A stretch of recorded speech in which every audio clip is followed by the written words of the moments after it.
Affaire de Souleymane Babo Koné, à l'heure où je vous parle, il est en fuite. La préfecture a effectué un communiqué en avertissant ce dernier de rentrer sous le territoire français et qu'il avait à compter donc du dimanche pour être sur le territoire français car il risquait des lourdes sanctions judiciaires et un avis de recherche au niveau de l'Interpol.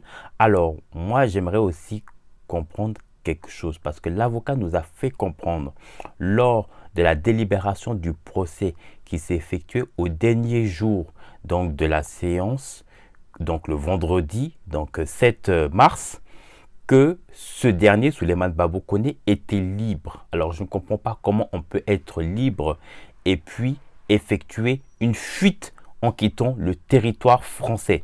Alors quel est ce genre de modèle de panafricain qui n'assume pas justement ce panafricanisme et qui dans un combat en plus va aller jusqu'à fuir justement ce combat à laquelle justement il était censé gagner. Je vais vous dire ce qui se passe en réalité. Ce dernier, je l'ai dit dans ma dernière vidéo, il était récidive de 3 OQTF.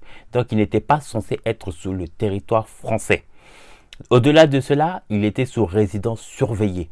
Donc, même si sa dernière séance de procès qui s'est déroulée le 7, on lui disait donc d'avoir donc la restauration de ses documents administratifs, ça n'empêchait en rien qu'il était sous résidence surveillée. En réalité, ça n'arrangeait pas ce dernier. Pourquoi? Parce que chaque jour, il était obligé de se pointer au niveau de la préfecture pour faire des signatures comme acte de présence. Et donc, ça ne l'arrangeait pas. Pourquoi? Parce qu'il ne pouvait plus se permettre justement d'effectuer des vidéos et autres. Donc, il a tout simplement pris la fuite. Alors, si c'est ça le modèle entre guillemets des panafricanismes qui veut nous montrer ce genre de procès, on n'a pas besoin de ces gens-là.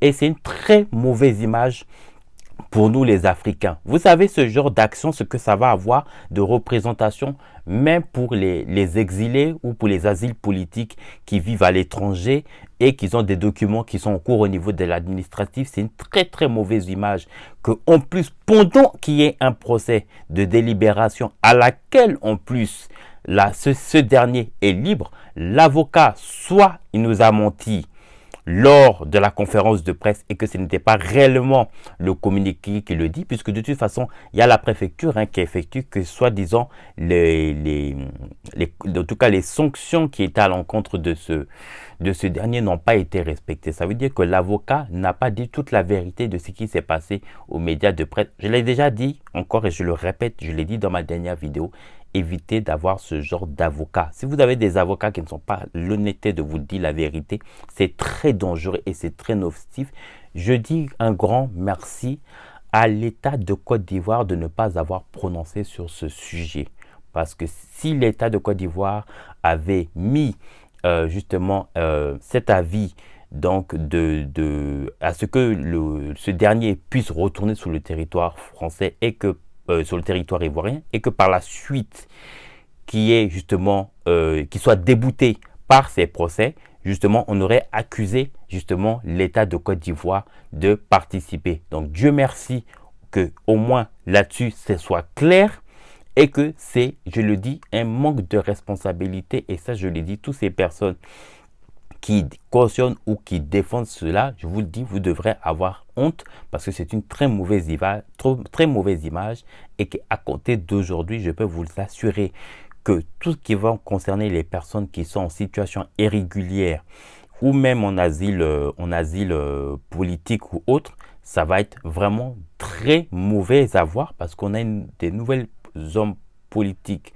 du côté donc de l'État français. Concernant l'aspect administratif, ils seront vraiment radicaux.